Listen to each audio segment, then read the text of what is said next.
Ya listo. Ya. Ya, ahí está grabando. Ahí. Perfecto.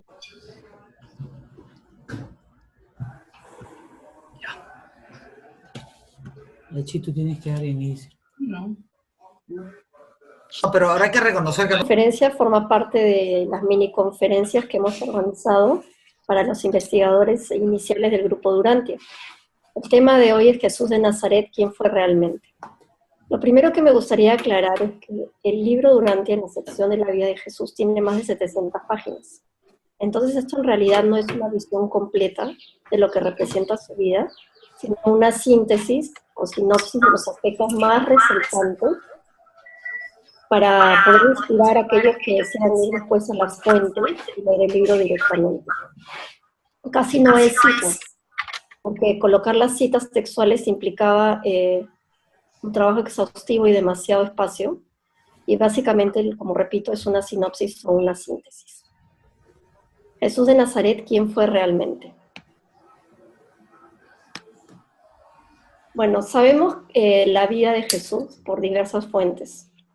Una de ellas es la que se conoce como la Biblia, en el Nuevo Testamento. Y bueno, la otra, que es a la cual nosotros estamos apelando en esta oportunidad, es al libro Durantia. La Biblia es una versión limitada de la vida de Jesús, escrita años después y tergiversada. Ni siquiera los que dicen ser los autores de los diferentes libros de la Biblia son en realidad ellos. A veces fueron sus discípulos o seguidores y no necesariamente son las versiones originales que fueron escritas.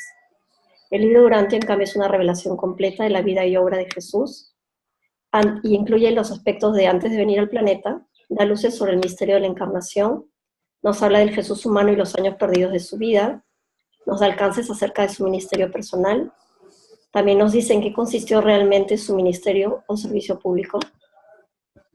Mientras que la Biblia es una religión basada en la persona de Jesús, el libro Durantia es una experiencia religiosa personal basada en sus enseñanzas, o al menos eso es lo que propicia o motiva.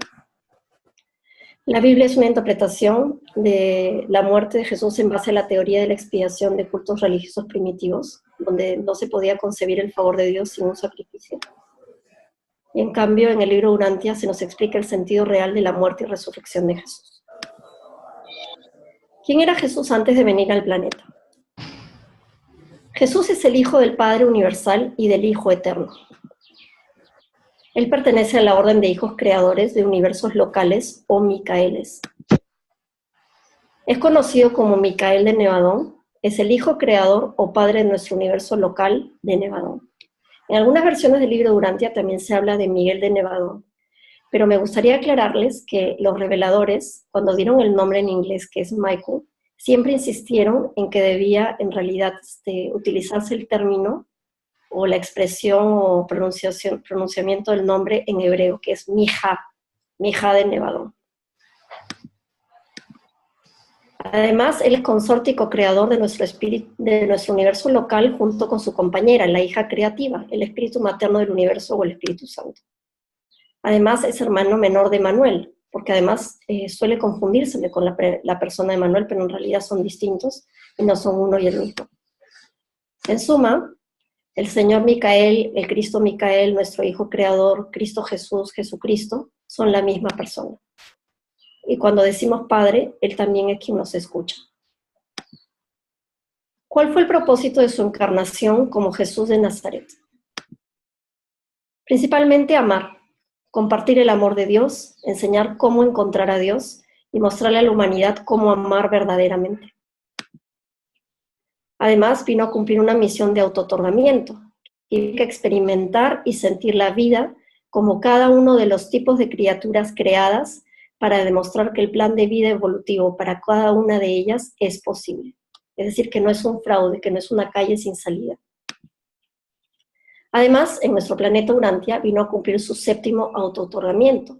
Esto quiere decir que Micael se ha convertido en algunos de los tipos de seres que él ha creado 7 veces diferentes. En la 7ª fue precisamente aquí, como un mortal ascendente, como un ser humano como nosotros. Además, vino a ganarse el derecho a la soberanía universal, con este 7º y último autootorgamiento que fue en la Tierra. Por otro lado, vino a comprender a sus criaturas, a partir de haber experimentado la vida como cada uno de nosotros. y a poner fin a la rebelión de Lucifer. Todo esto tuvo consecuencias muy particulares de las cuales vamos a hablar posteriormente. ¿Por qué eligió nuestro planeta Tierra Urantia? Para empezar, nosotros fuimos uno de los 37 planetas rebeldes o caídos del sistema de Satania en el universo de Nevadón cuando se produjo la rebelión de Lucifer. Esto quiere decir que fuimos desconectados de los circuitos de comunicación universal, los circuitos espirituales de comunicación universal. Además, tuvimos un príncipe planetario, Caligastia, rebelde. Y aquí, en este planeta, Jesús se enfrentaría con Lucifer para deponer definitivamente la rebelión. Además, en nuestro planeta fracasó el plan de elevación biológica que traían los hijos materiales, es decir, la caída de Adán y Eva. Por otro lado, nosotros pertenecemos a una serie de planetas que se dicen decimales y experimentales, donde se planean o se previenen tipos de vidas distintos. Y bueno, por ese factor nos hacía también un planeta elegible. Aún en un mundo con tantas desventajas como el nuestro, Micael de Nevadón demostró que el plan evolutivo es posible y reveló la verdadera naturaleza del reino del cielo a la humanidad. Esto implica aceptar por la fe a Dios como Padre, es decir, que podemos convertirnos en un tipo de seres que en el universo se conocen como agondonteros. Por otro lado, la naturaleza de este reino de Dios, o del cielo, también implica hacer la voluntad de nuestro Padre, pero no de cualquier manera, sino haciendo de su voluntad nuestra voluntad, para ser hijos liberados del reino de Dios, aquellos que voluntariamente deciden sintonizarse a sus propósitos divinos. Por otro lado, la naturaleza del reino del cielo también implica construir la hermandad de los seres humanos, aceptando al otro como nuestro hermano mediante el servicio amoroso y desinteresado, amándolo incluso como el Padre lo haría, no solo con un amor fraternal, sino también con un amor paternal. Aquí hay algunos conceptos que nos pueden servir para esclarecer lo que he explicado. ¿Qué es la fe? Confiar en un Padre celestial con la misma confianza inocente que un niño tiene hacia sus padres terrenales. La fe es el don de Dios para aquellos que sinceramente lo buscan. La fe es una experiencia que es razonable, pero que va más allá de la lógica y la razón. Y ahora, ¿cuál es la definición de agondonteros? Son criaturas ascendentes provenientes de los planetas espiritualmente aislados por la rebelión de Lucifer, que consecuentemente adquirirán valerosa experiencia en el ejercicio de la fe y servirán de ejemplo de confiabilidad única para todos aquellos que deban aprender a acreditar sin haber visto. Los mitos en torno al nacimiento de Jesús. Para empezar, la encarnación, es decir, cómo un hijo creador se hace hombre, es incluso un misterio para los seres celestiales del universo, más aún para nosotros. Por otro lado, la fecundación y el nacimiento se dio como se da la fecundación y nacimiento de cualquier otro niño en este mundo, es decir, que no fue por obra y gracia del Espíritu Santo.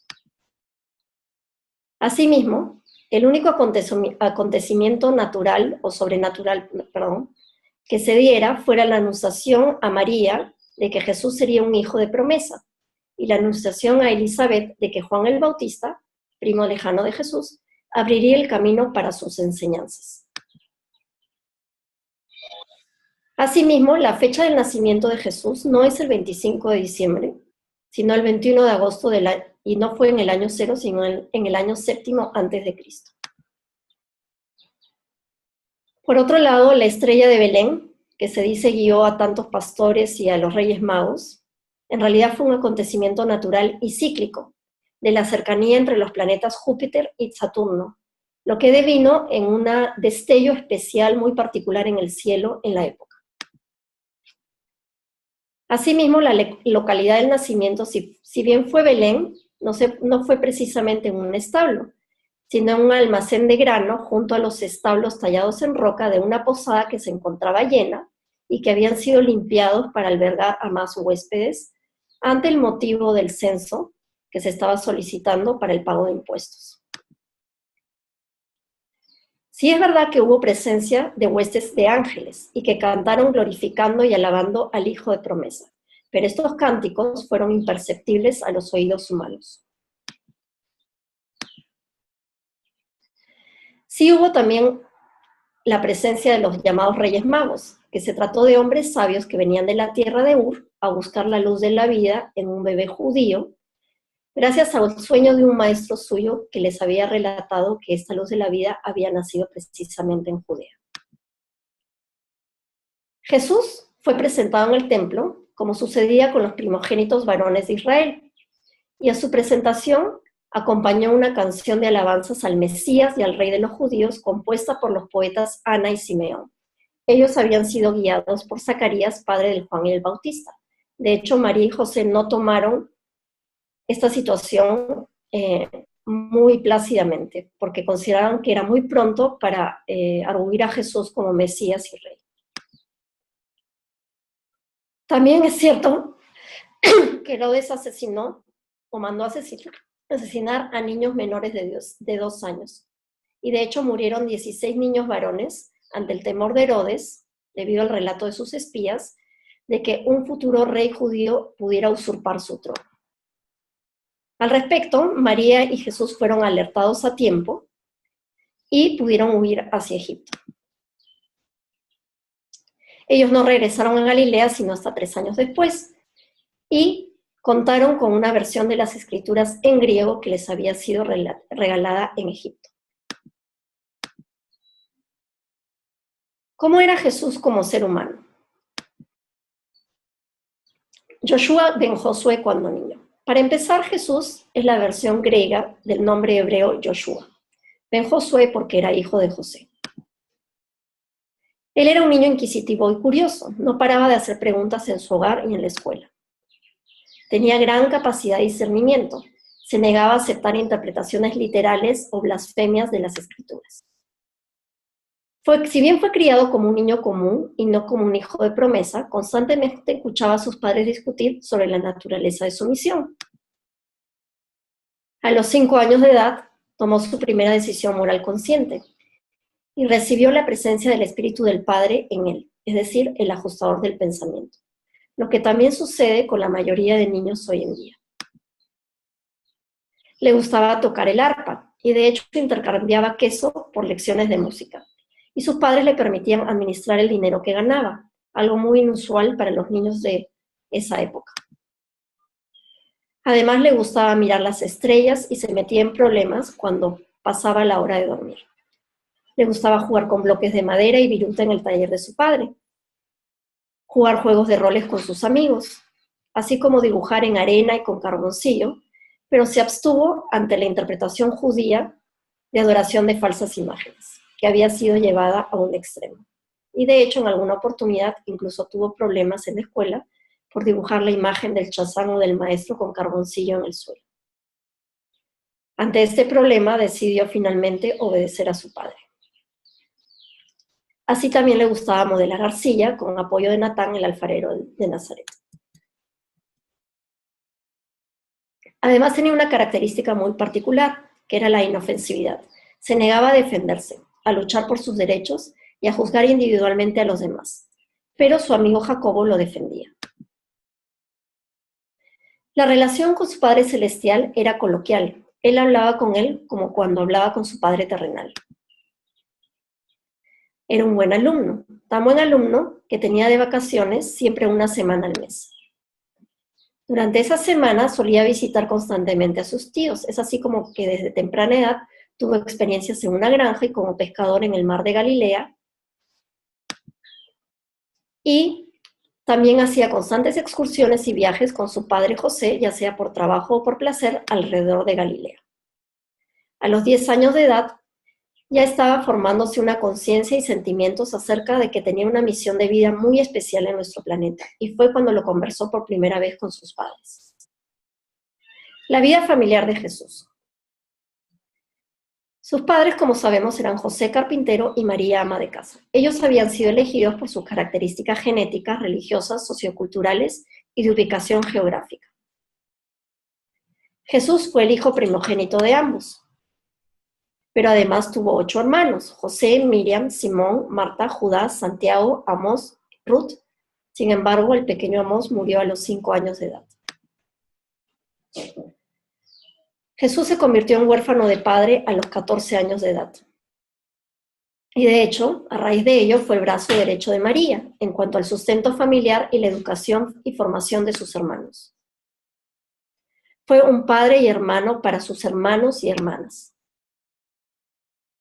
El patrón de crianza que utilizaba con ellos era siempre el de la exhortación positiva y al bien, nunca negativa.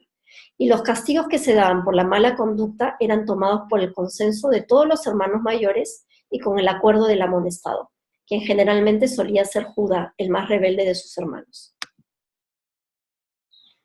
Además, fue un gran proveedor de la economía y el bienestar de su familia, dejándola bien atendida incluso cuando se dedicó a su ministerio o servicio personal y público.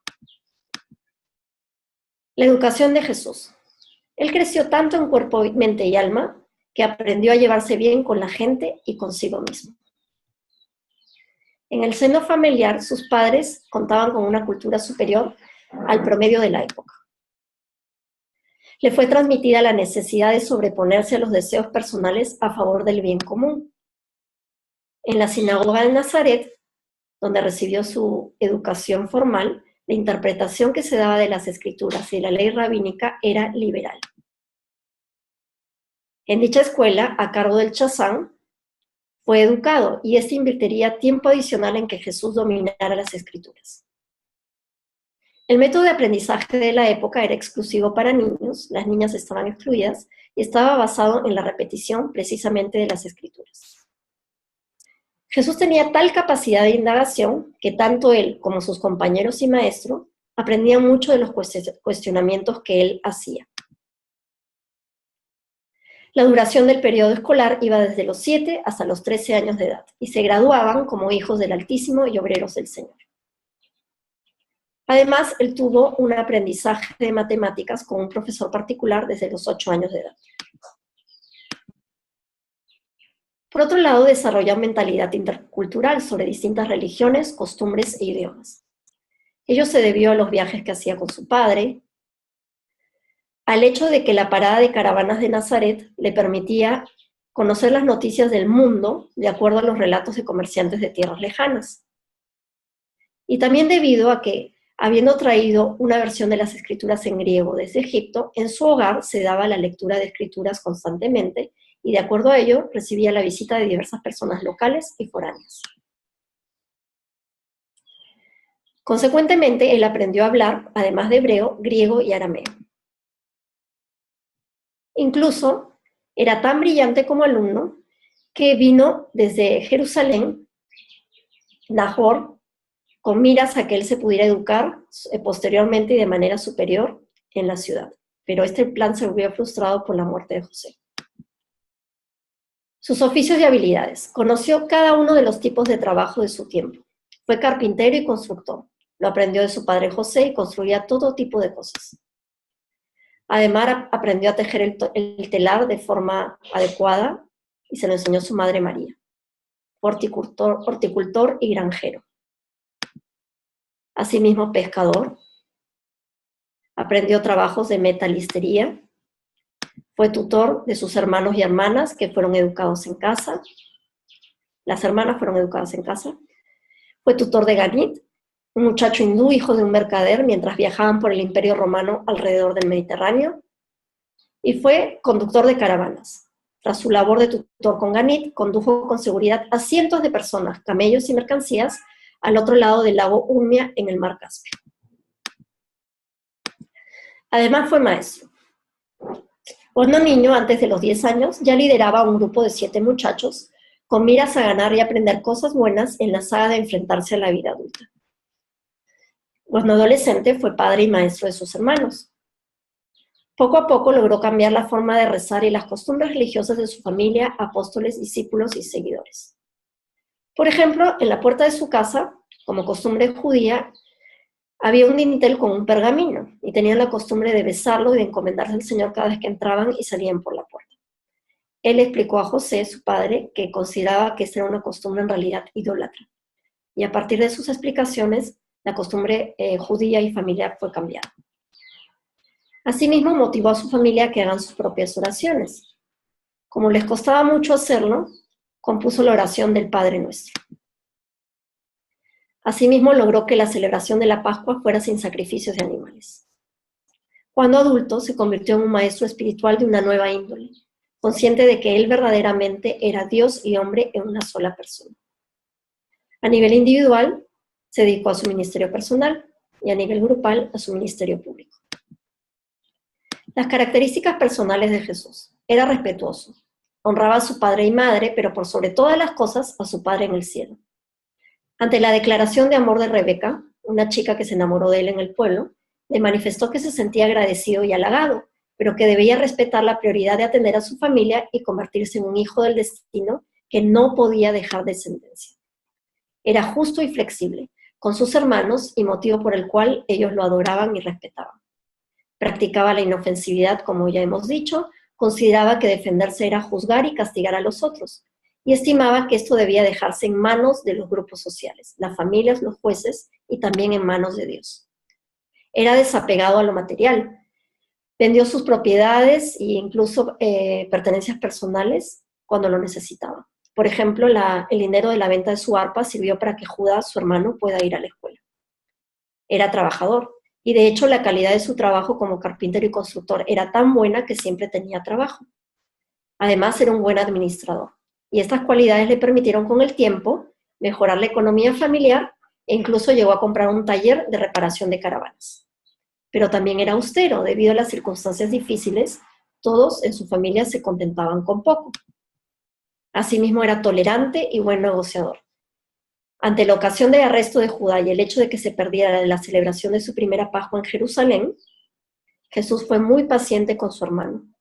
Negoció con el juez romano para que lo liberara y logró hablar con Judá al respecto, pero no lo hizo sino después de 3 semanas para que él pudiera haber reflexionado sobre el tema. Era paciente y tierno, amaba a los niños y estos eran bienvenidos en su taller y en su ministerio público. Nunca dudó en hacer una pausa para atender a un niño. Su primera visita a Jerusalén. Esta se dio con el motivo de su graduación de la escuela de la sinagoga de Nazaret. Los asistentes a esta visita fueron José, María, Jesús, otros lugareños y millares de peregrinos judíos de todas partes del Imperio Romano y del mundo conocido de la época. Él sentía una gran emoción humana porque era la primera vez que miraba a Jerusalén desde el Monte de los Olivos. Pero allí mismo, años después, derramaría lágrimas ante la ciudad que estaba a punto de rechazarlo. Pero al mismo tiempo, cuando ya llegó a Jerusalén, sintió una pena muy profunda ante el asesinato de animales indefensos que eran sacrificados ante el pago al sacerdote en búsqueda de querer ganar el favor o la misericordia divina. Y también sintió una gran decepción por el hecho de que su madre tenía que separarse de él en el templo. Asimismo, un gran malestar ante el ambiente sacrílego que se daba en las puertas del templo, donde había todo tipo de transacciones de mercancías, incluyendo animales a sacrificar, mujeres maquilladas y cortesanas, cambistas y otros. Finalmente, su experiencia en Jerusalén fue de desilusión y decepción ante los rituales basados en querer aplacar la ira y la venganza de Dios que iban en contra del concepto del Dios de misericordia y de perdón que él tenía. Ellos pasaron la celebración de la Pascua en Betania con la familia de Lázaro. Y fue en Jerusalén donde por primera vez Jesús recibió la visita de un mensajero celestial que se le apareció diciéndole que ya le llegaba el momento de ocuparse de los asuntos de su Padre Celestial. Perdido en el templo. Mientras discutía sobre los ángeles en el templo, no supo hasta después que sus padres ya habían partido, pensando uno que Jesús estaba con el otro y que él se había quedado.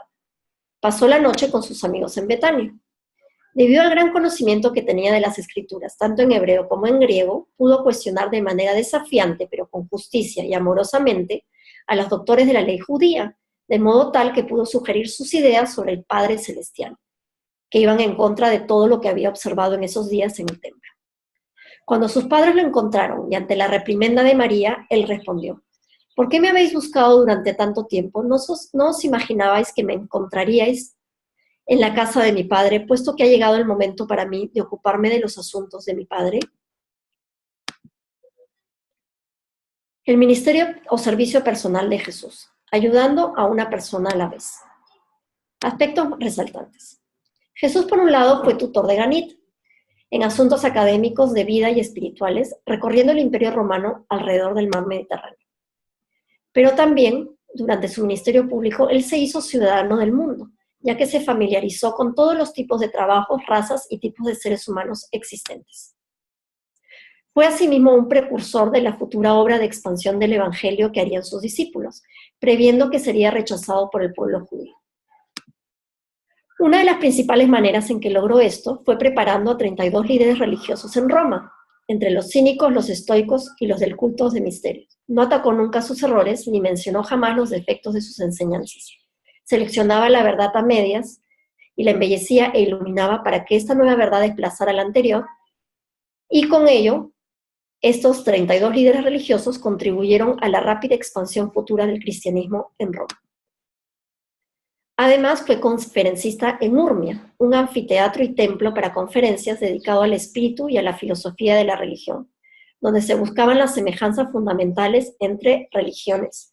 Allí Jesús dictó 24 conferencias sobre la fraternidad de los hombres, el reino de Dios y de los hombres, y 12 sesiones nocturnas de preguntas, discusiones y debates sobre el tema. En suma, él fue un modelo, ejemplo e inspiración de vida, para poder vivir una vida que inspire a no solo a todos los mortales ascendentes de este mundo, sino de otros mundos habitados del entero universo de Nevada. Marcando de por vida a otros seres humanos. Aprendió a conocer las reacciones hacia las experiencias de vida de los seres humanos con los que se encontraba, y así podía decir o hacer algo para enriquecer sus vidas, sugerencias prácticas y o palabras de consuelo. Así, por ejemplo, dio consejo, consuelo y sugerencias prácticas a la prostituta, al capataz abusivo, al joven amargado, al amo de esclavos, al soldado romano, al senador romano, al orador del foro, al hombre rico, a la viuda desvalida, al enfermo, entre otros. El bautismo de Jesús. El rol de Juan el Bautista. Bautizaba con agua a favor del arrepentimiento personal y racial. En esa época existía en Judea y en Galilea una tendencia a la necesidad del examen de conciencia solemne y la limpieza del pecado original racial. Y Juan hablaba de todo esto ante el advenimiento del reino del cielo y la ira de Dios. Al momento del bautizo, Jesús había alcanzado el pináculo de la evolución humana y se bautizó siguiendo el ejemplo de muchos hombres píos que buscaban justamente este arrepentimiento sincero. ¿Qué quiere decir con que había alcanzado el pináculo de la evolución humana? Que ya había conquistado su mente y la identificación del yo con su espíritu, y que existía una sincronía perfecta entre su mente mortal y la presencia del Padre en él, es decir, del ajustador del pensamiento.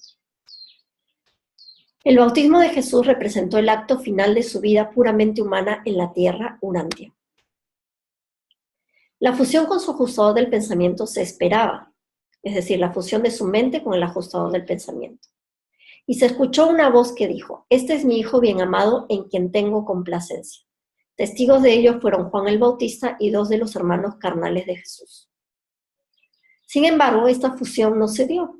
Hay quienes pensamos, si bien el libro de Urantia no lo dice expresamente, que no se dio porque hubiera implicado que Jesús desapareciera, porque cuando la fusión con el Espíritu Divino se da en vida, el cuerpo humano simplemente desaparece en un destello de luz.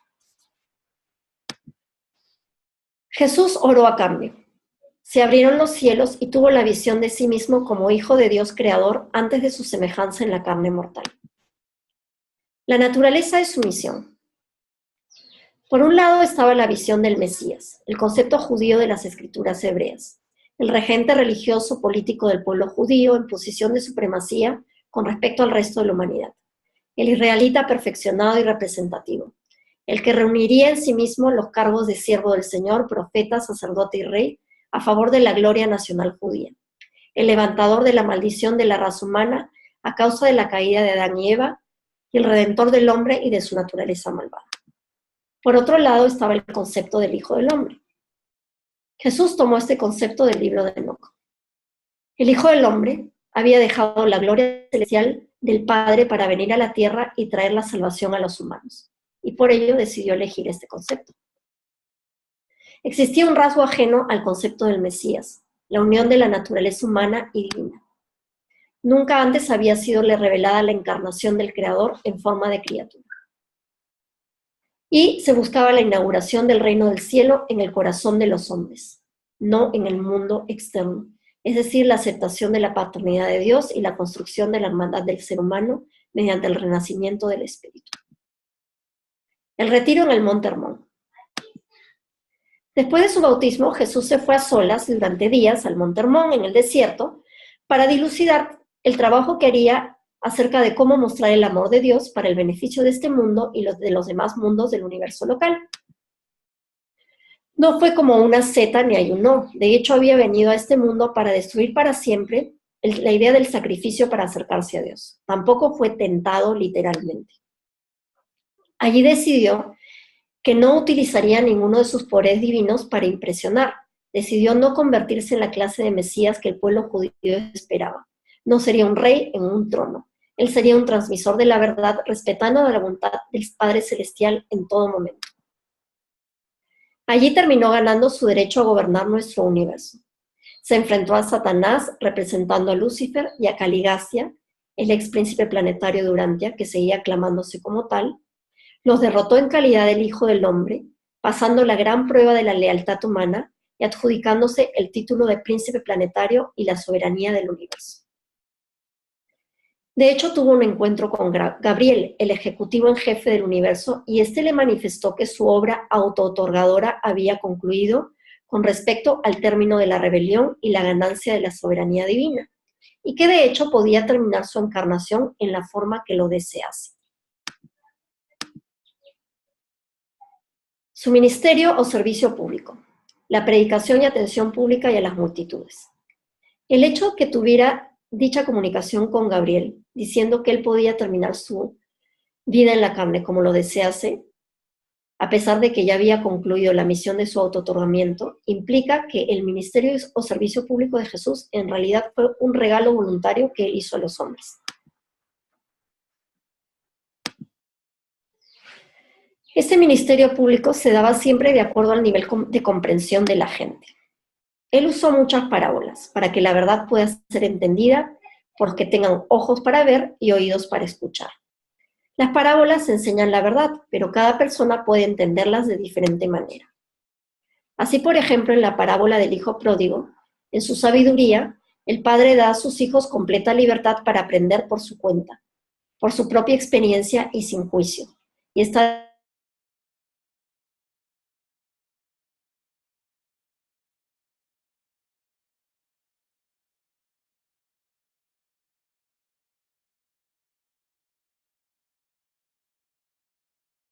Perdón.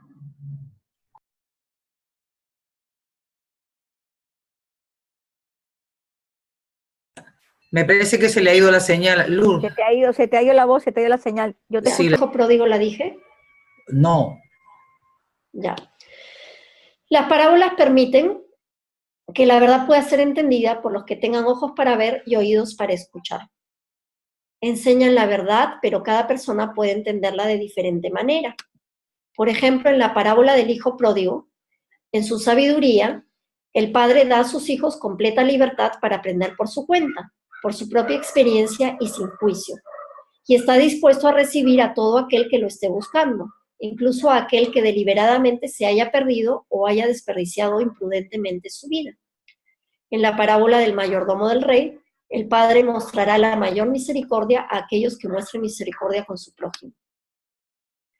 Al respecto del perdón y la misericordia, por ejemplo, un día Pedro le preguntó a Jesús: Señor, ¿cuántas veces mi hermano me maltratará y yo habré de perdonarlo? Hasta 7 veces, dice Pedro, pero incluso 70 veces 7. Algunas de las particularidades de su ministerio público. Jesús quería dar una nueva revelación de Dios a la humanidad, la de un Padre amoroso, misericordioso, justo, bondadoso, bello y verdadero. Trabajó a favor de la instauración del reino del cielo y el renacimiento del espíritu en el corazón de los seres humanos. Lo hizo para todos, judíos y gentiles, romanos, griegos y samaritanos, pobres y ricos, hombres, mujeres y niños, sanos y enfermos, personas justas o descarriadas. Jesús contó con discípulos para ello.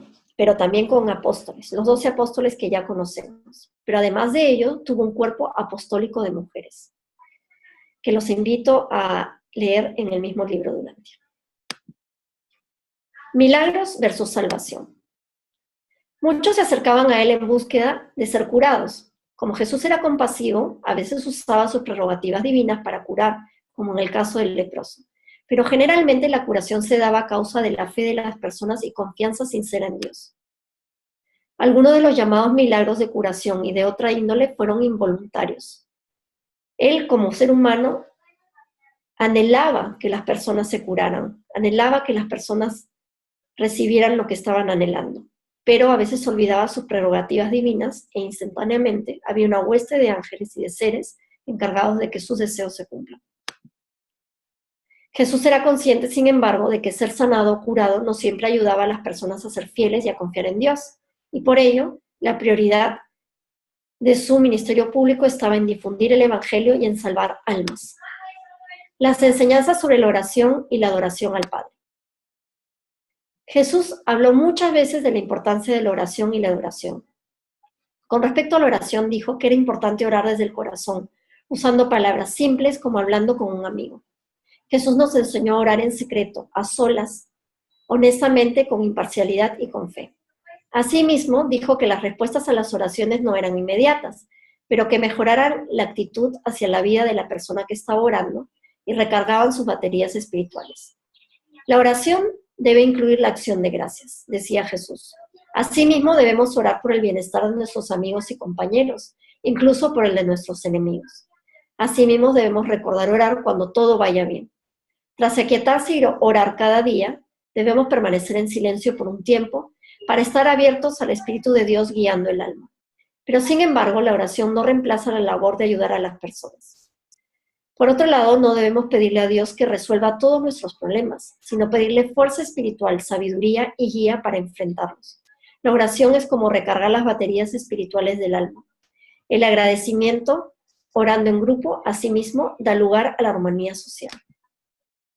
Con respecto a la adoración, Jesús dijo que la adoración es alabar a Dios y sintonizarnos en quietud a los mensajes espirituales que la presencia de Dios en nosotros puede brindarnos. La adoración no pide nada, es un bien en sí misma e implica reconocer la bondad de Dios cada mañana y su fidelidad cada noche. La oposición de los dirigentes judíos. Los miembros del Sanedrín, que eran los líderes gobernantes judíos, pecaban de codicia y no querían que el evangelio de Jesús del amor de Dios se hiciera popular entre la gente, porque no serían capaces de controlar al pueblo judío por el miedo, ni se podrían enriquecer mediante impuestos a los pobres. La ira del Sanedrín. Se enojaron y temieron tanto a Jesús que hicieron que los romanos lo arrestaran y lo crucificaran. La transmisión del amor de Dios. Jesús solo respondía con amor e hizo todo lo que pudo para brindarles esta experiencia a los gobernantes judíos, pero ellos no lo entendieron ni lo escucharon. Sin embargo, sí hubo miembros del Sanedrín conversos. De hecho, fue la conversión de Flavio quien detonó finalmente la ira del Sanedrín. Y también estuvo, si no me equivoco, José de Arimatea y otro miembro del Sanedrín que solía entrevistarse con Jesús a solas y en privado. La muerte y resurrección. Jesús no fue un chivo expiatorio. No ha sido su muerte la que nos ha concedido la salvación como humanidad. Es su vida como ejemplo inspirador para vivir la nuestra de acuerdo a la voluntad del Padre la que nos puede dar la salvación.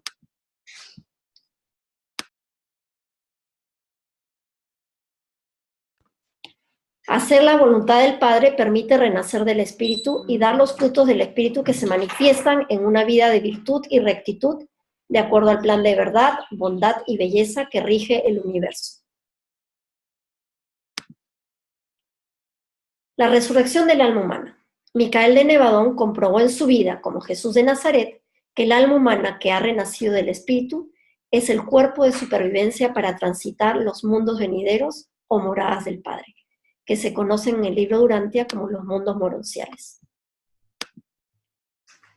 Demostró asimismo la viabilidad del plan de vida para cada ser humano y para cada mortal ascendente del universo de Nevadón.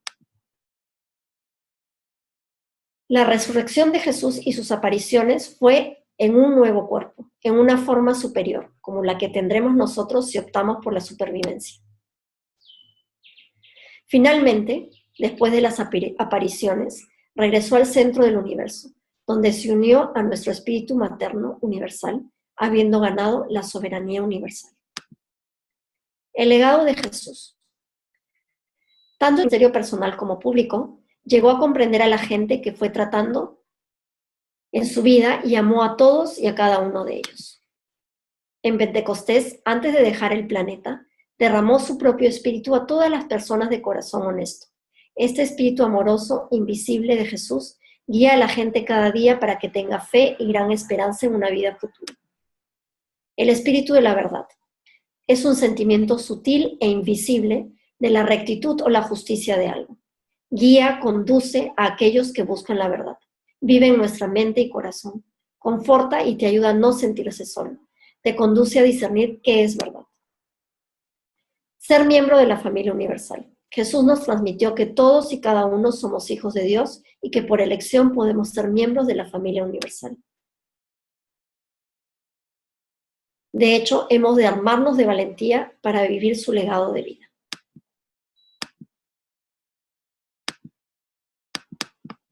Gracias.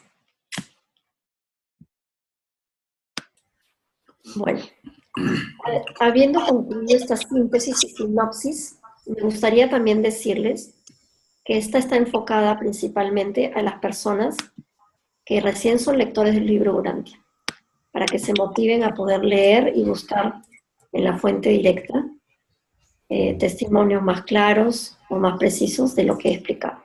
Gracias. No sé si tengan alguna pregunta o interrogante o algo que quisieran comentar. Sí, Lourdes, muchísimas gracias.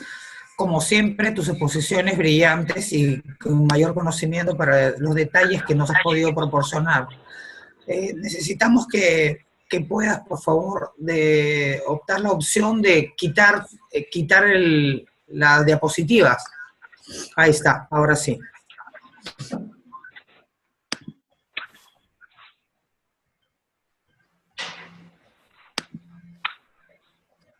Bueno, no sé si es que quieran compartir algo o comentar algo, hacer alguna pregunta.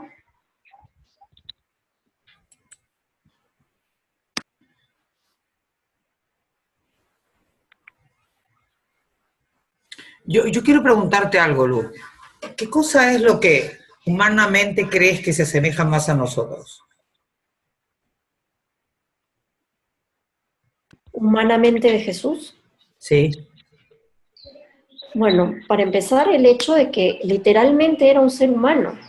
Él no nació sabiendo ni recordando su naturaleza divina. Fue un proceso el hecho de que lo recordara. Y por otro lado, tuvo las mismas pruebas, vicisitudes, tentaciones, por decirlo comúnmente o cotidianamente, que nosotros tenemos.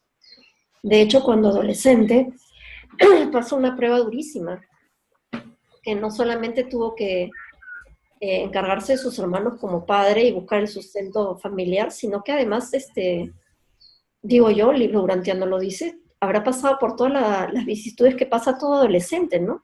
Hormonalmente, a nivel de tener ideas todavía no afianzadas sobre lo que va a ser su futuro, al mismo tiempo sabiendo que estaba en una sociedad castrante, limitante, que consideraba que todo era una especie de sacrilegio o de adoración de falsas imágenes, teniendo este lado tan artístico que tenía, que le gustaba pintar, dibujar, tocar el arpa, etc. Y teniendo las pruebas que todos los seres humanos tenemos a cada día, ¿no? Con los mismos también sentimientos encontrados o a veces antagónicos que tenemos nosotros como seres humanos. Y a todo esto, sobre sus hombros, la carga de estar recordando que tenía una misión especial de vida y que de hecho le fue manifestado de alguna manera cuando se le apareció por primera vez el visitante celestial en Jerusalén, ¿no? No sé si alguien quiera complementar esta idea. Bueno, yo lo que voy a aumentar acá es ponernos en el lugar de Jesús, ¿no? A los 12 años va con sus padres con una ilusión enorme a Jerusalén, fuera del shock que recibe desde que llega, de ver que matan a los animales, que a su madre no la recibían. Se le aparece un ser de luz y le dice, es momento de empezarte a ocupar de los asuntos de tu padre. Un niño de 12 años, o sea, que era una criatura, a los 14 años, o sea, un año y medio después, muere el papá de un momento a otro y se tiene que hacer cargo. Y la única alegría de él en ese momento es que él desde el principio pensaba que no quería ir a estudiar a Jerusalén y que eso le daba un alivio. Bueno, ahora sí, no, de ninguna manera me voy a Jerusalén. Pero toda la responsabilidad, todavía su madre embarazada. Al poco tiempo muere su hermano Amós, que tenía 5 años. O sea, la tristeza, acaba de morir José a los 3 meses más o menos, no sé exactamente, pero por ahí, muere Amós, el chiquito de 5 años. Y él tenía que encargar, y por supuesto que en Jerusalén no dejaban que las mujeres estudiaran. O sea, él armó el estudio para sus hermanas en la casa, igual que la tenían sus hermanos. Y todo eso era una controversia en un pueblo tan chiquito como era Nazaret en aquella época. O sea, ya era un niño que muchos padres, que sus hijos no eran tan brillantes, consideraban que era un pedante. Los demás padres lo consideraban normal. Era un niño que sobresalía, y se suma todo esto, esta problemática. Y como dijo Lourdes, que no lo dejaban. Y luego, cuando, imagínense ustedes, con 19 años, Rebeca le declara su amor. Y convence al papá, y el papá le dice que se ocupa de toda su familia con tal de que se case con su hija. Era un chico de 19 años, y tener que rechazar eso, o sea, tener que ser fiel, pero no es que él recordara, porque él todavía no recordaba quién era, él tenía vislumbres, y su mayor razón era aquello que le dijo el ser celestial a los 12 años, y de ahí el esfuerzo consciente que trataba de hacer cada día orando y preguntando qué cosa iba a ser su vida, pero no es que él, yo soy Dios, ya, yo la hago como sea, no. A él le costó un montón, ¿no? O sea, todo el discernimiento que tuvo que utilizar, todos los días que se habrá pasado pensando, toda la angustia económica porque se fue acabando, no quisieron pagarle a José, cuando fue a reclamar le dijeron que de ninguna manera. Al principio se tuvieron que vender casi todo, luego porque hizo una excelente administración y todos trabajaban, o sea, las mujeres, inclusive las 2 hermanas mujeres, iban a las palomas, sacaban la leche, hacían quesos, pero porque él les enseñó, la familia fue teniendo un poquito más de holgura económica. Pero piensen, cuando él decide irse con Gonot y Ganit, es porque ya la presión familiar tan grande, ya se había ido a donde Zebedeo, felizmente había organizado de tal manera su familia que José lo siguió y después el otro hermano. Pero fue porque quería conocer qué era el mundo, porque no tenía idea todavía cómo lo iba a hacer. Inclusive cuando está en Urmia y tiene la posibilidad de dar estas charlas y ve que esta organización era para escuchar a todas las religiones sin encontrar las diferencias, sino más bien la unidad entre todas las que exponían ahí, es cuando él empieza a planear, pero no es que recordar, o sea, él recuerda realmente quién es 4 meses antes del bautismo de Juan.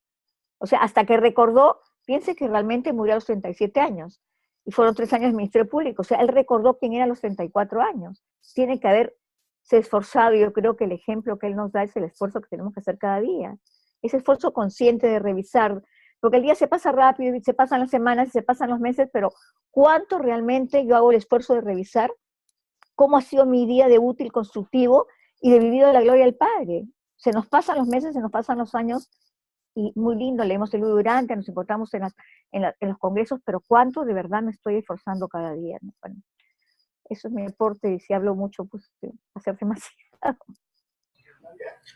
Hay algo que... No. Gracias, Lourdes. Gracias. Muy bonito. Mayrán, ¿quieres hablar tú? No, sigue, por favor. Hay algo que le pasó a Jesús antes de al cumplir los 15 años, ¿no? Cuando era niño, dice... Esto pasó cuando Jesús quería siempre hablar de todo lo que pasaba por su mente, ¿ya? Y muchas veces decía cosas que otras personas no podían entender, ¿no?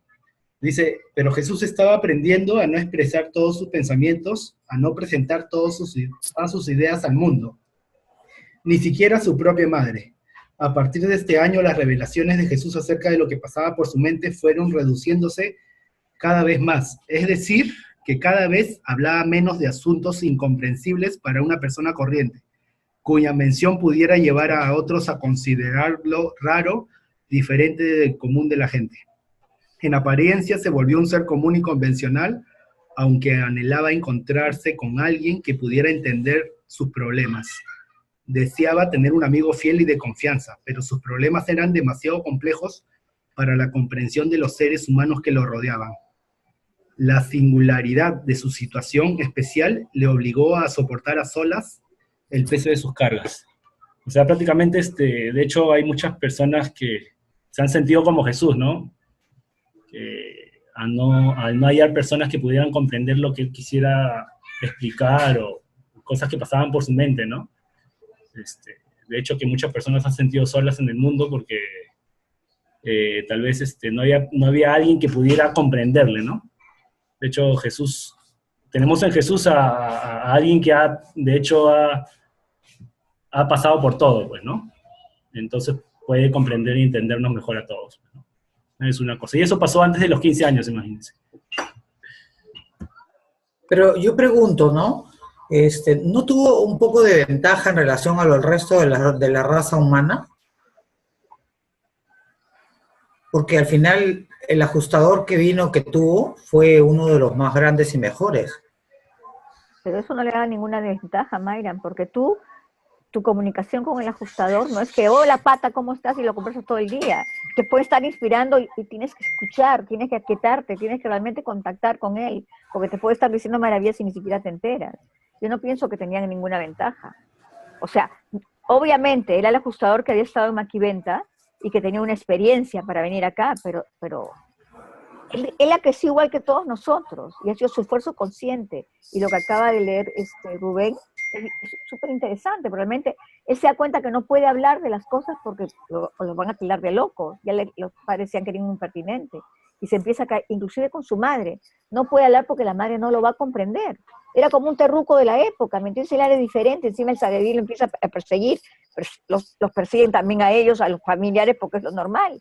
Entonces, tanto pasó y tantas cosas sucedió que yo creo que no hubo ninguna, o sea, independientemente que crea o lo que no crea, pero no hubo ninguna ventaja. Yo pienso que el ajustador no te da una ventaja. Eres tú quien tienes que lograr conectar con ese espíritu divino para ahí aprovechar esas ventajas, porque los ajustadores en general van a instruirte de igual manera. No sé si alguien está de acuerdo o no de acuerdo, pero me gustaría los comentarios, ¿no? De los demás. Mayra, No, la realidad que Sí. creo que no es un poco así, no te lo da solamente la lectura del libro, sino que te lo da la oración y la conexión, como está diciendo usted, con la presencia de Dios. Creo que venimos a mente velada, y esto de que uno dice a mente velada, nos mezclamos todas las cuestiones de la situación humana, en el trabajo, en el apropiarse de lo que te brinda esta instancia hoy, y perdemos de vista el camino de la esencia. O por desconocimiento, tal vez a veces logramos perdernos. Ahora, cuando vos real y sinceramente retomás el proceso, las fuerzas interiores indudablemente trabajan para que vos puedas recapacitarte, reconstruirte, reordenarte. Y ahí hay algo muy interesante que dijo en la charla Lourdes, y que está profundamente explicado en el libro, y una vez hicimos una charla en otra sala con Flor acerca de la relación en toda la humanidad del Espíritu de la Verdad. Después de Pentecostés, el Espíritu de la Verdad viene para guiarnos a cada una de nosotras, de nosotros, a que podamos retomar, a que podamos vivificarnos. ¿Qué es vivificarnos? Comprender, asimilar, aceptar, integrar que tenemos incluso aún esta dualidad de esta mente humana, y que esta misma mente humana, tal como lo hizo Jesús de Nazaret, puede ser espiritualizada, puede ser iluminada, puede ser a través de estas fuerzas espirituales inspirada y guiada para que el espíritu primo que habita en nosotros, la presencia de Dios, el Santo Espíritu y el Espíritu de la verdad, guíen a este ser humano a que con el correr de los días no solamente se identifique con esta esencia, sino que pueda recobrarse, y hay algo que hace profundamente el Espíritu de la verdad, que es depurar, limpiar, purificar todas las cosas que nosotros hemos cometido mal, y llevamos incluso hasta el perdón de nosotros mismos. Hay que leerlo en profundidad al documento de Pentecostés y discernirlo, deducirlo finamente para que nosotros que estamos estudiando la revelación podamos comprenderlo y, como quien dice, hacer un insight, hacer una integración al respecto de esto y estar tranquilos, porque las fuerzas espirituales están aquí en todo momento,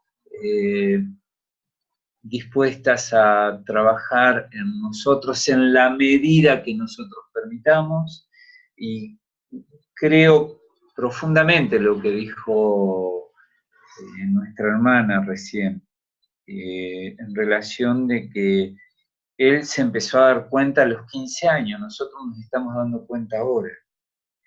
Y tal vez hay gente que se esté dando cuenta y tiene 30 años, estimo, para cerrar, que hemos venido en distintas épocas, en distintos momentos, y como que nos estamos despertando ahora los unos a los otros, reencontrándonos y dándonos cuenta que el proceso es interior, no es exterior, y que tenemos unas probabilidades fantásticas, realmente maravillosas, de poder ofrecer no solamente a nosotros y a nuestro entorno, a la humanidad,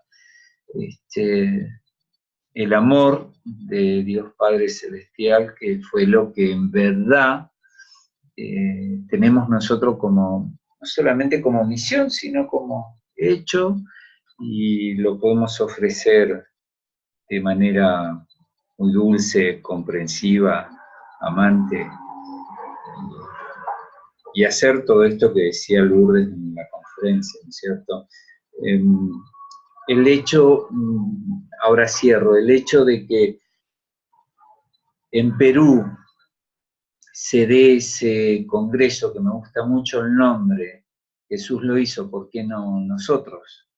Es la invitación, es una invitación profunda del Padre, creo que a través de todos nuestros hermanos peruanos, para que nos demos cuenta de que el camino no es hacer el camino que hizo Jesús de Nazaret. No está ahí la cuestión.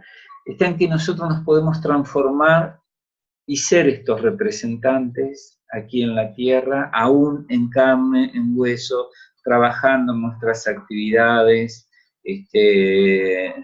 haciendo las cosas cotidianas del hogar, atendiendo a nuestros hijos, a nuestra familia, simplemente desde el amor, desde el infinito afecto que cada una y cada uno de nosotros somos.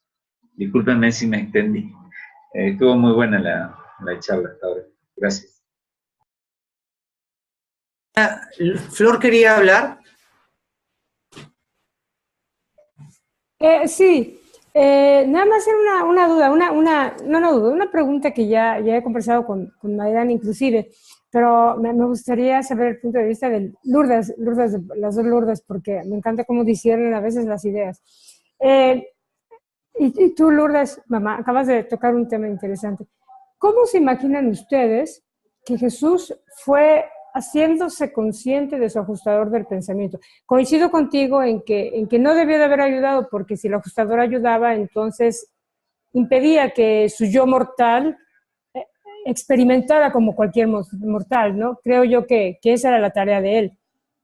él por sí mismo, sin aparente ayuda, hacerlo, aunque un ajustador especial. Pero, ¿cómo creen ustedes que él se empezó a dar cuenta de esa presencia divina? ¿Cómo logró detectarla? ¿Cómo logró sentirla o palparla? Porque nosotros tenemos el libro Durante y con el libro nos enteramos que tenemos ajustador del pensamiento. Pero si no tuviéramos el libro Durante, yo creo que ni idea tendríamos del ajustador del pensamiento.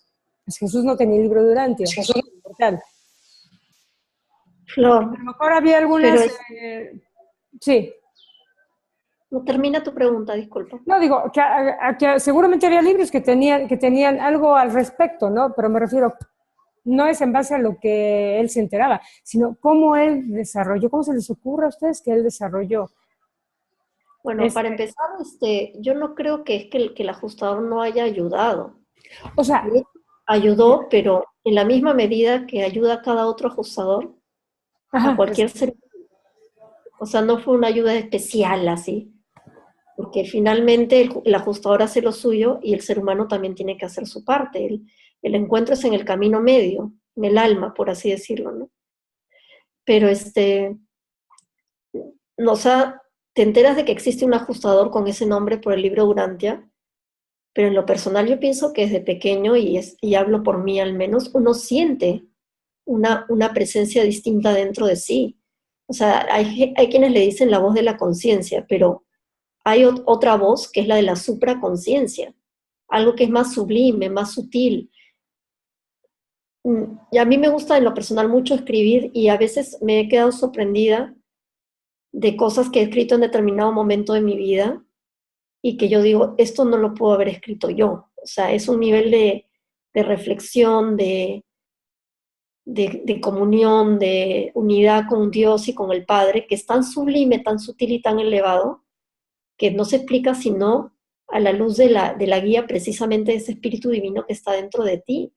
Incluso, aunque suene bien loco lo que voy a decir, ha habido momentos en mi vida que se caracterizan por un olor así, muy particular, que nadie huele, que yo huelo, y que me hace sentirme más conectada o interpretar que ciertas cosas se están dando de determinada manera por una razón muy particular, que implica que la guía divina está allí presente. O sea, no quiero hablar de cosas fenoménicas ni cosas que puedan ser interpretadas como que soy una loca. Pero pienso que hay muchas señales, es como que tú no puedes ver a Dios, pero puedes sentirlo y discernirlo. Y ese Dios es precisamente la presencia de Dios dentro de ti mismo. Y lo mismo le debe haber ocurrido a Jesús. Además que físicamente y mentalmente nosotros estamos programados para ser adoradores de Dios. O sea, es más, la otra vez he visto un documental donde es alucinante lo que sucede en el ser humano cuando ora. Es alucinante cómo en cualquier momento de la vida, así hasta los que se consideran más ateos, suelen creer en algo más sublime, más elevado, y que de alguna manera, genéticamente y mentalmente, estamos programados para buscar esa experiencia de oración y adoración. Y Jesús también la tenía, y en esa búsqueda, en esa puesta en práctica de la oración y de la adoración, es que se produce la experiencia de comunión con el Padre. O sea, yo no puedo saber los detalles particulares, ¿no? Pero hablo en analogía a lo que yo he vivido, a lo que a mí me sucede, a lo que he visto en otros, ¿no? Gracias. Cecilia pidió la palabra. Cecilia. Hola. Yo también quería decir un poco en la analogía, ¿no? En mi experiencia, mucho antes de haber leído el libro de Durantia, creo que cada uno de nosotros, en diferente manera, sabía que había algo adentro diferente, voz de la conciencia, lo que sea, pero creo que, por ejemplo, en mi caso personal, a mí de chiquita me pasó algo muy fuerte a los 7 años, que pudo haberme tornado hacia un, no sé, suicidio o ser negativa o qué sé yo, porque he visto casos así. Sin embargo, yo me quedé en silencio y opté por algo de que nadie me lo quiere, no una cosa u otra y no quiere que era durante. ¿Qué había sido eso que me había hecho a mí hacer esa reflexión? Entonces, el leer Urantia, el leer lo que más me impresionó era eso. Entonces yo dije, wow, o sea, eso no se puede quedar acá así, o sea, no es que yo sea nadie especial, tenemos que hacer esa conexión. Y como yo soy una loca que se tira en la piscina sin saber nadar o sin agua, pero que tiene mucha fe, entonces hicimos cosas con varios hermanos, porque sentía que había que, ¿no? Pero yo creo que yendo al tema, es Jesús, o sea, si nosotros hemos sentido esa presencia, en determinados momentos, sean momentos a quienes les tocó vivir cosas duras, porque creo que mientras más duras te parecen las cosas es donde más oportunidades tienes para poder discernir y fortalecerte. Jesús también, obviamente, y es lo que es más humano. O sea, cada alegría que teníamos de la vida de Jesús con Mayra y el equipo hace N años atrás, eran llantos de llantos porque los sentíamos vivos. O sea, eso era lo que quería decir. Ok, gracias. Lourdes ha pedido la palabra. Yo respondiendo a la pregunta de Flor, ¿no? Yo pienso que Jesús tiene que haberlo sentido. Yo en mi experiencia personal, desde chica, bueno, tenía una abuela que era francesa, que me puso el nombre de Lourdes porque creía en la Virgen, y me traía libros de España, y me acuerdo la primera vez que vi la cara de Dios así con los pelos así como los tengo yo ahora blancos, que me impresioné. Pero sí recuerdo claramente cuando iba a hacer la primera comunión, que en el colegio pues era el Sagrado Corazón, o sea, pues era lo máximo. Sí me acuerdo haber tenido nos hicieron 3 días de retiro y el cura nos dio una charla, y yo levanté la mano y le dije que estaba equivocado, que así no era. Entonces me dijo, hijita, ¿tú de dónde sacas eso? Y le dije, de acá, y me toqué el corazón, claro, la monja indignada, llamando a mis padres a ver qué religión, pero había algo dentro de mí que me hacía, ¿qué te puedo decir? Era algo que yo no sabía que era algo diferente a mí, pero sí sentía que dentro de mi corazón tenía eso.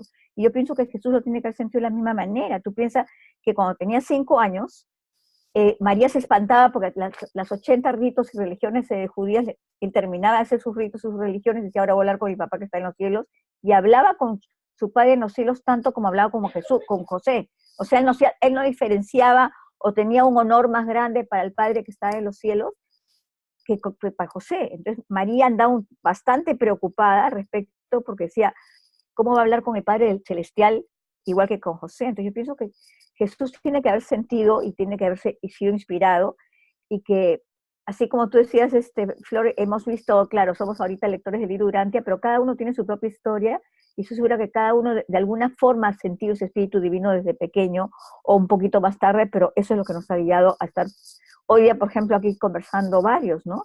Y viendo la cantidad de lugares que hay lectores de Urantia y que se hacen estas dinámicas. Pero sí pienso que él se comunicaba normalmente, como se comunicaba con su familia. No era algo diferente, más bien se empieza ya a poner más serio a raíz de que le aparece este ser celestial a los 12 años, y luego a los 14 cuando decide, como leyó esa parte Rubén, decide que no va a hablar de todo, que hay cosas que se las tiene que callar, ¿no? Eso es importante. A mí me costó mucho aprender a callar y me metí en muchos líos hasta ya casada, ¿no? Así era. Ok, pero yo pregunto, así igual como estamos compartiendo, es No sé si el hombre ha venido acá ¿Puedo hacer una pregunta? Sí. O plantear ¿Me escuchas? ¿Me escuchas? Ok, yo quería acotar algo, ¿no? Si tenemos para vivir experienciamos, se nos diferencia de las otras cosas, no somos seres existenciales, somos seres experienciales. Y si tenemos que experimentar, vamos a pecar, necesariamente, de alguna manera. Y si pecamos, entonces somos humanos. La pregunta es, entonces, ¿en qué parte Jesús pecó? Que yo sepa, ninguna. porque no sé su historia, tengo la historia de lo que han dictado los seres intermedios, pero creció como cualquier niño, equivocándose, tenía que discernir. Imagínate que le prohíban dibujar, el escándalo que hubo cuando dibujó en el suelo, en la arena, la figura de su profesor. Fue un escándalo en toda la ciudad, pero él aprendió a aceptar la cosa, o sea, él de todas maneras, aunque no estuviera de acuerdo, aceptaba lo que José le decía. Acuérdate cuando fue con su con su padre José a ese sitio, que era un pueblo más allá, que no me acuerdo el nombre, que era de griego, y estaban los Juegos Olímpicos, y que quiso que ¿por qué no ponemos esto, papá, en Nazaret? Y fue la única vez que José se puso una fiera, pero aceptó, no entendía por qué, pero aceptaba. Entonces quizás era más obediente que nosotros, pero de ahí que haya pecado no lo sé, pero quizás ha tenido que discernir mucho, pero había esa bondad en su corazón, él piensa que era el creador del universo, pero la verdad que él no recordó quién fue hasta 4 meses antes de su ministerio público. O sea, era cuestión de discernimiento, ¿no?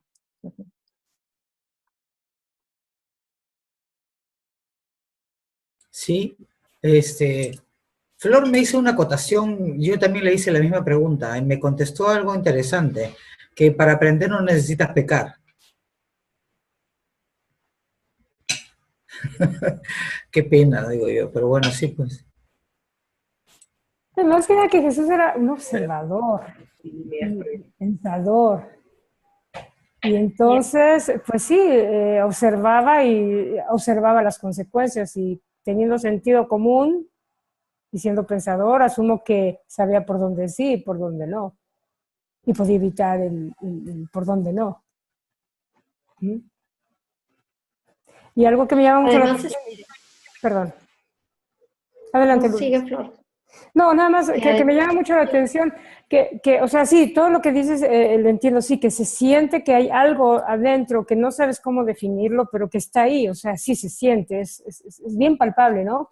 Y la cosa es, ¿cómo logró él definirlo como un fragmento del Padre? O sea, porque nosotros podemos pensar, es algo que hay ahí, ahora sabemos que es el ajustador, que es un fragmento del Padre, pero él cómo pudo definirlo así, y lo digo porque algo que no trascendió de sus enseñanzas, él en sus discursos muchas veces lo menciona, o sea, está bien claro que él lo dijo, desafortunadamente no trascendió, pero cómo llegó a esa conclusión de que era un fragmento del Padre, y lo dice antes de ser plenamente consciente de su divinidad.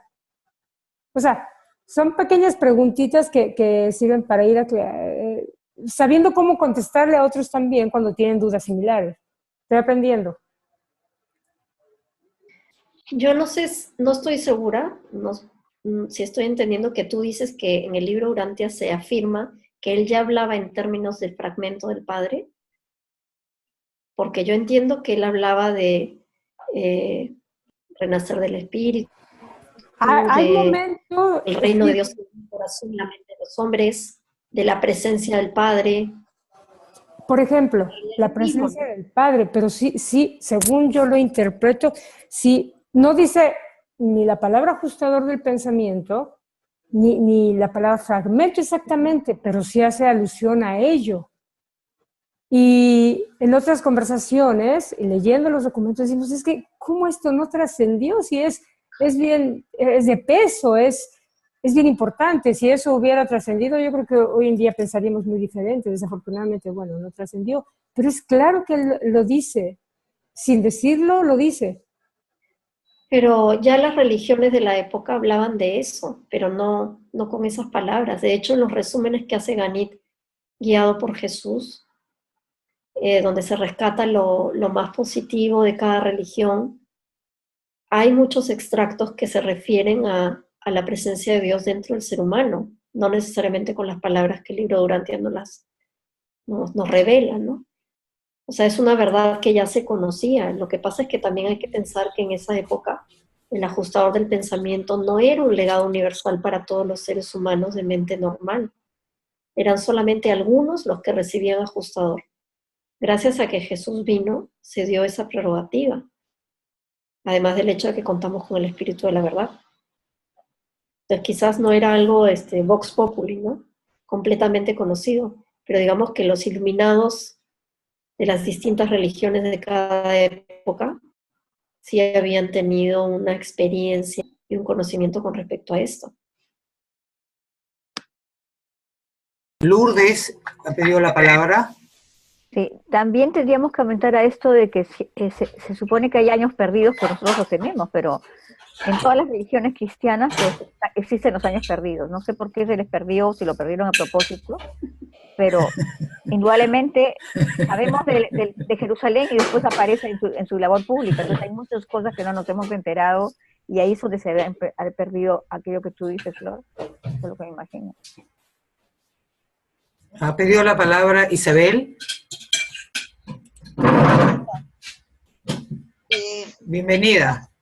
Gracias. Varias cositas. Me parece que en el libro urantiano hablan de que Jesús haya pecado, como pecado tal, pues.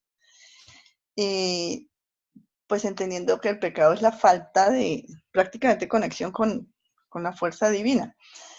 Y yo tampoco he leído que hable justamente del espíritu, del ajustador del pensamiento, pero sí estaba muy conectado con el Padre porque él decía, voy a hablar con mi Padre Celestial.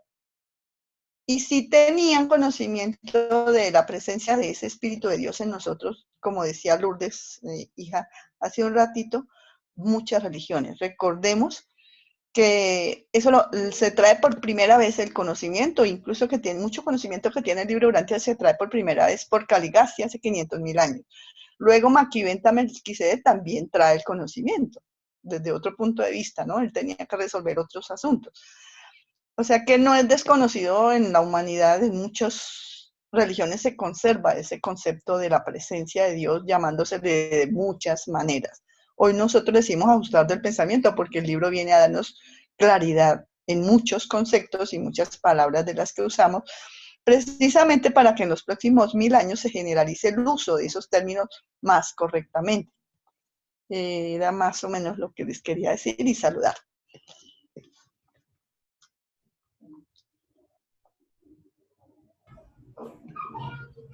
¿Hay alguna otra inquietud? Si yo sigo preguntando me van a matar, así que mejor a ver otras preguntas.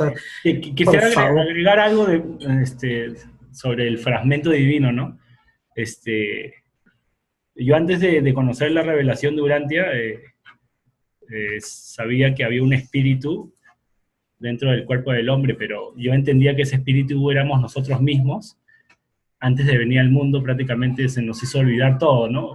Prácticamente éramos puros, y al venir al mundo nos hicimos olvidar de todo, y yo asociaba ese espíritu puro con el ajustador, pero al final me di cuenta que era una parte separada de nosotros, ¿no? Con la revelación, pero que también vamos a llegar a fusionarnos, ¿no?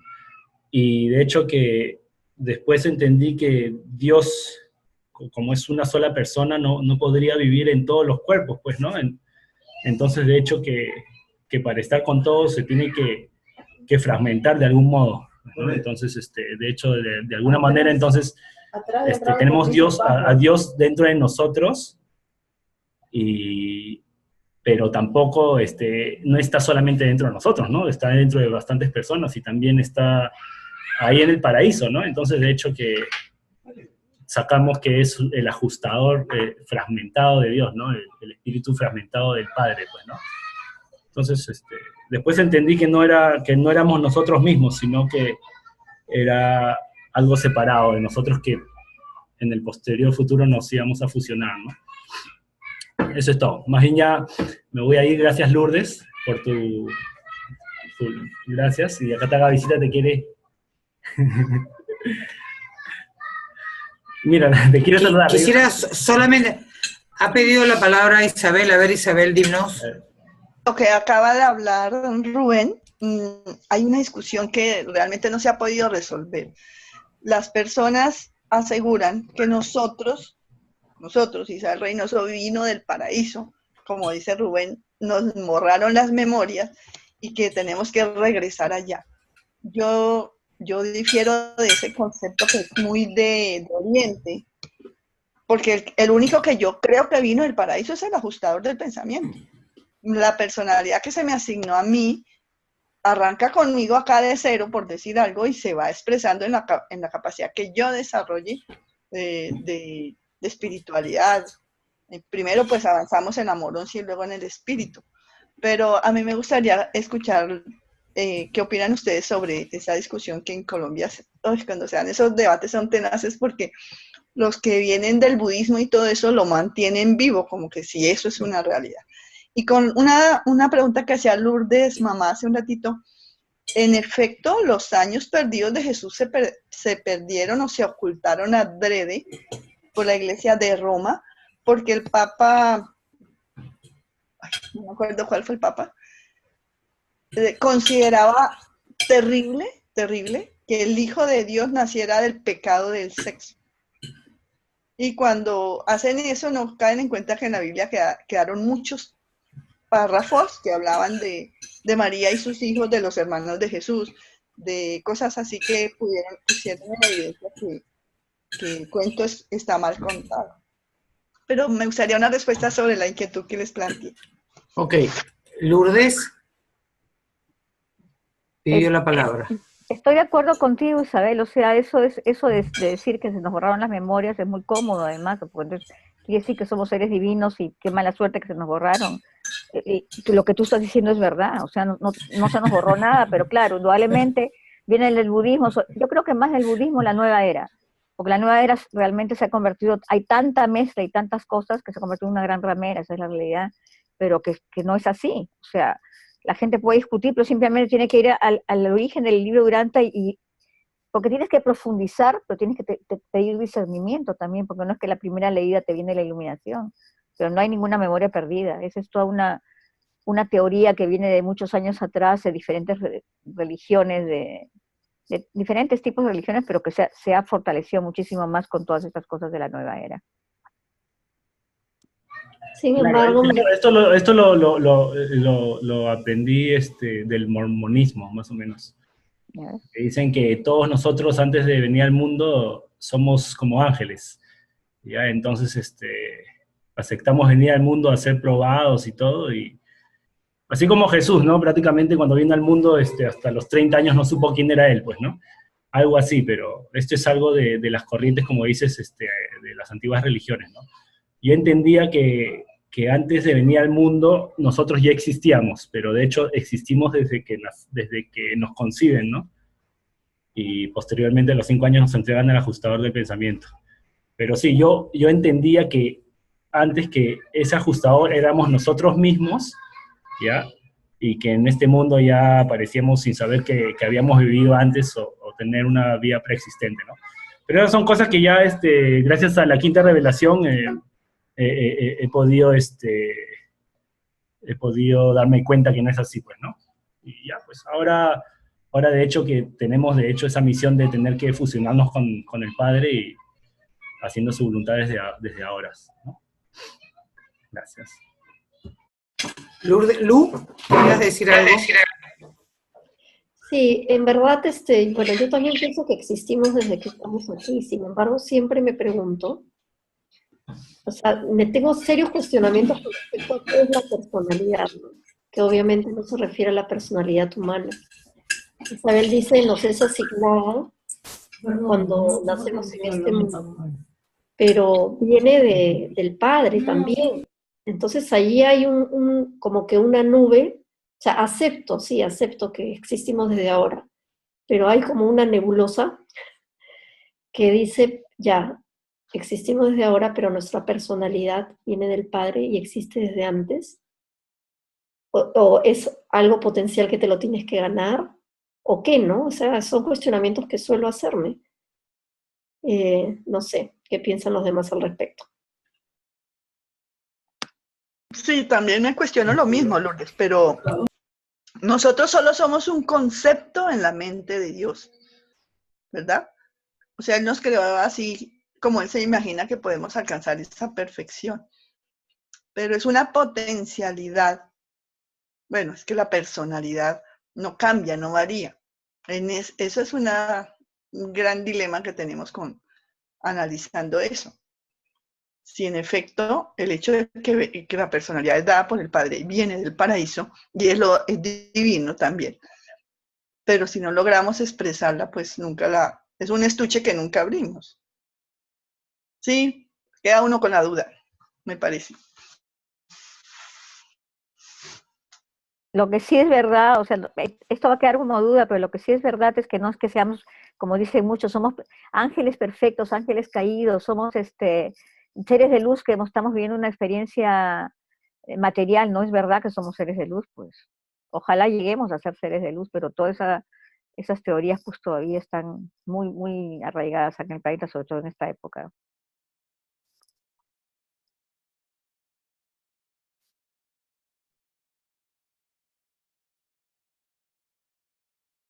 Ok, ¿queda alguna cosa pendiente? Yo no sé, un pequeño detallito. Porque al igual que ustedes, llevo bastante tiempo con varias personas también discutiendo el tema de la personalidad. O sea, es más, creo que lo tratamos en clases anteriores. El otro día me topé con un párrafo que se los va a compartir. Ahí lo ven.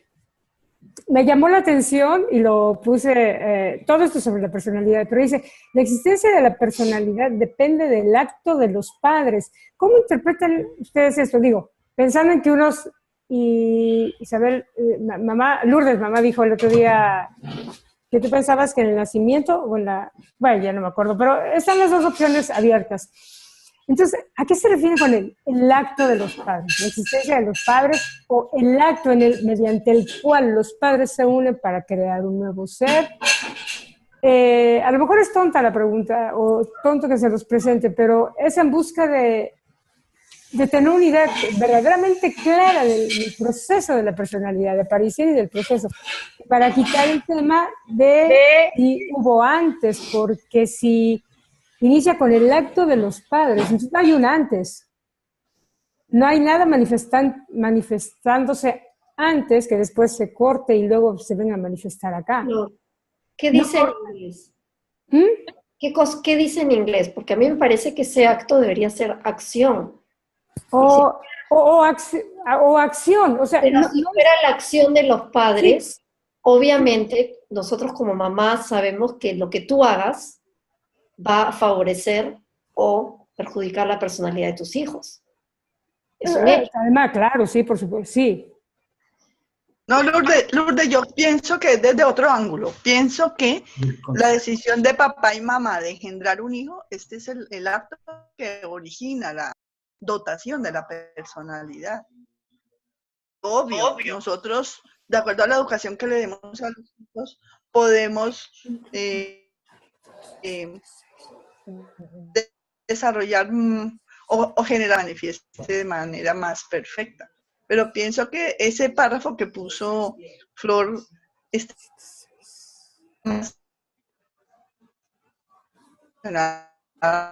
con el hecho de la fecunda, el ser en realidad. Sí, tenemos interrupción en tu comunicación, Isa, pero si fuese solamente una acción del padre, o sea, yo puedo creer, y lo sabemos todos por el mundo terrenal y mortal, que tú a través de donde sitio estés tienes una influencia determinante. El medio ambiente es determinante para tu desarrollo. Pero entonces, si es el papá y la mamá quien deciden, o sea, para tu personalidad, entonces ¿qué sentido que sea un don de Dios? Yo creo más bien, y ahorita le voy a dar la palabra a Lourdes, porque ahí me está pidiendo, pero sí creo que de todo lo que yo he podido leer y experimentar, es que sí es una cosa muy particular, es directo del padre, directo a ti, porque tú eres el que va a desarrollar, o sea, dice que es una huella digital, es único y al final no existen dos, eso lo entiendo, porque tiene que ver mucho con tu medio ambiente, tiene que ver mucho con tu carácter, tiene que ver mucho con el temperamento que tú vas adquiriendo. Ahora, no puedo discutir en el nivel espiritual, pero biológicamente sí se ha demostrado que a través de la genética tú traes por sí una influencia del temperamento y del carácter, así como de tu cuerpo físico. O sea, mi papá sufría de los riñones y cálculos, entonces yo lo heredo, no lo heredas, pero sí tienes la tendencia a que te pueda pasar. O sea, definitivamente eso existe. Si eso es así, entonces sí entiendo eso. Entonces, si mi padre, de alguna manera soy parte de mi padre, sí, pues, yo creo que viene con el nacimiento. La personalidad para mí es determinante, viene con el nacimiento y se otorga a él mismo. Ahora, ¿de dónde vienen tantos caracteres para ser los 5.000 millones de habitantes que somos en este mundo? No sé, todavía no me he contestado eso. Pero, Lourdes, tú tienes la palabra. No, lo que yo quería decir también es que me gustaría volver a leer ese párrafo que ha puesto Flor, a ver si lo puedes mandar por WhatsApp para yo analizarlo para la próxima vez. Mira, lo voy a... Lo que pasa es que si me pones acá después se borra. Yo no soy muy buena en la computadora, entonces no sé ni cómo copiar ni nada. Pero sí, claro, también hay un factor que es importante. Sí. Aquí lo puse, ahorita te lo copio en español. Ya lo vi, lo voy a apuntar acá. Ya. Mira, hay un factor que es importante, que es indudablemente, si eso que yo he leído ahorita, que dice que depende del acto de los padres, indudablemente va a tener que ver mucho con la genética. O sea, el único planeta de nuestro sistema que nunca ha cuidado la genética, es un tema bien álgido el que voy a hablar, ¿ya? Pero no me gustaría hablarlo acá, pero bueno, ya se ha tocado, es el planeta Tierra. Hemos cuidado de tener las mejores animales, el mejor toro con la mejor vaca para que salgan los terneritos y los pueda vender, y así en todos los ámbitos, pero en la genética humana no se ha cuidado. Entonces, hay una herencia genética, y obviamente, si hay un espíritu que viene a encarnar en esa genética, no va a entrar, o va a haber problemas, o no va a venir la personalidad, porque no está capacitado si la genética tiene problemas. Y la genética humana, pues desgraciadamente, del planeta Tierra está bastante degenerada, porque no hemos visto esa parte, no se ha visto nada al respecto. Pero hay muchísimos factores. Yo los invito a todos a quizás profundizar esta semana, y de repente nos reunimos y podemos conversar independientemente de estas charlas en algún momento para ver qué cosa encontró cada uno y compartir, porque de esa manera también crecemos, ¿no? Claro, igual estoy leyendo acá en inglés, y si bien dice personality existence depends on the act of the parent, yo creo que se refiere a la acción, no al acto a las acciones, no al acto de procreación. Sí, estoy convencida que no es el acto. Creo que se puede ver desde muchas perspectivas, o sea, acto, sí, la procreación, alguien dijo la decisión,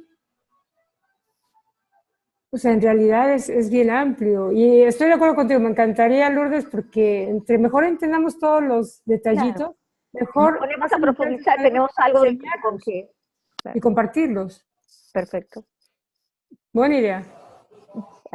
Me parece buena idea, y para los curiosos está idealísimo para eso, para entrarle a la cháchara.